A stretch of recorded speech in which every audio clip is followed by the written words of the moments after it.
Picnic time supported by Vacation Gateway.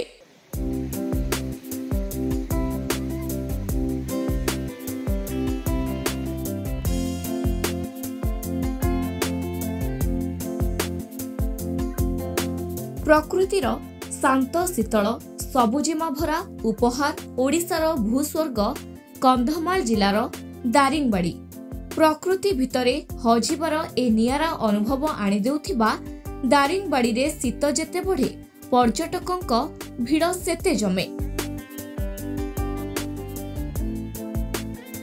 शीत दिन रे मजा नेबाकू एठारे प्रतिवर्ष हजार हजार पर्यटक भिड़ जमांती। एही समय रे तुषारपात पर्यटकंक पई एक अभूला स्मृति आनी देउथिबारु एहा ओडिशार काश्मीर भाबे जनाशुना। ओडिशार काश्मीर कह जाउथबा दारिंगबाड़ी पर्यटन क्षेत्र पई सारा देश एवं विदेश रे परिचित। आमे आज आसी पहुंचीचु किरिकुटी पंचायत डडुबाडा लवर्स पॉइंट रे।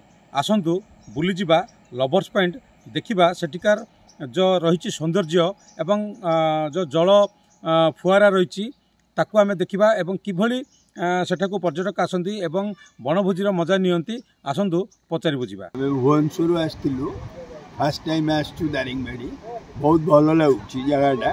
आम तो आसचु एने लवर्स पॉइंट ये जगहटा बहुत भल होइछि भल स्पॉट आउ सब किछि अछि नेचुरल सीन रहिबा संगे संगे पिकनिक स्पॉट बहुत सुंदर लगुଛି और प्राकृतिक सौंदर्य बहुत सुंदर और चारिड़े सबुआड़े जुआड़े देख बढ़िया जंगल रही आउ सुंदर गोटे जलप्रपात रही आठिकार परिवेश बहुत सुंदर लगुच। मु भावुँ ये बनभोजी कर निहाती आवश्यक आ बनभोजी कर मजा नेबा भी निहाती आवश्यक।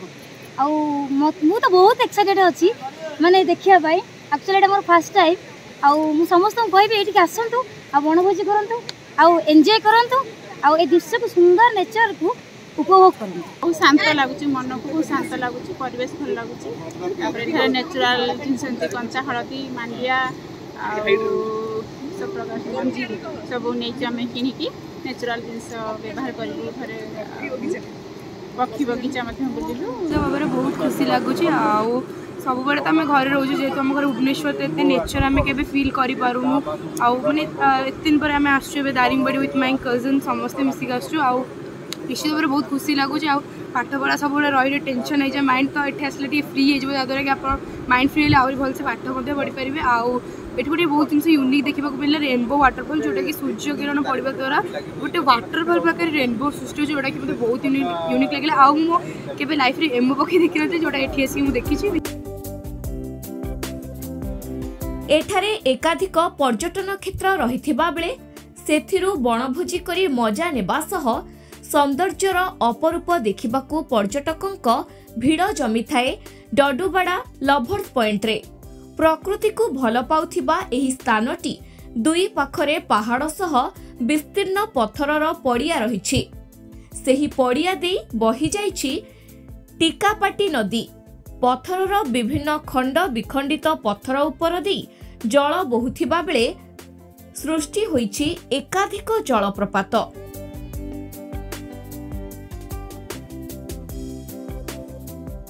देखो यहाँ मुझे प्रथम थर आसी दारिंगबाड़ी बहुत भल लगे एंड आम मु जाना भितर यहाँ हूँ आइडियल सीजन यही सब ठंडा रही परिवेशटा बहुत बढ़िया पल्यूशन फ्री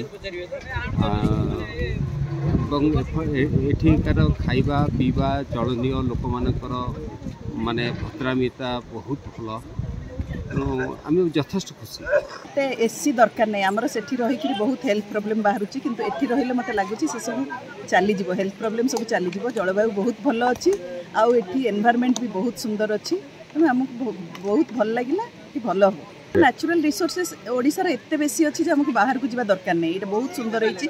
आ लवर्स पॉइंट एक्चुअली यार कहीं ना दि जाइए जो एज रो लोक भी आसबे एठी एंजॉय करि परिबे बहुत भल होइछि जगह। परिवार सह आसुथिबा पर्यटक हुंतु किंबा सांगसाथी एवं वरिष्ठ नागरिक समस्त वर्गंक पई एही पर्यटन क्षेत्र लवर्स पॉइंट टी एक नियारा अनुभूति आनी देइथाए पर्यटकंकु।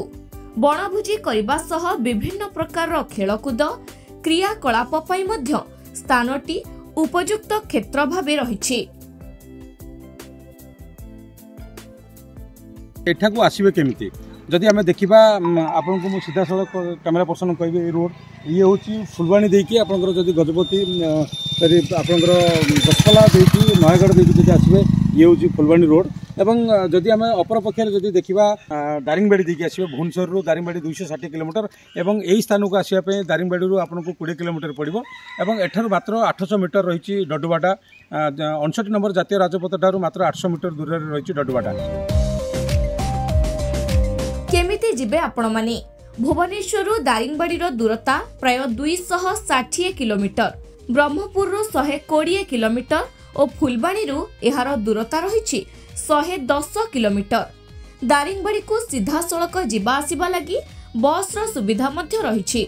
एठारे रहिबा पई होटेल, इको होम और डाक बंगला रही।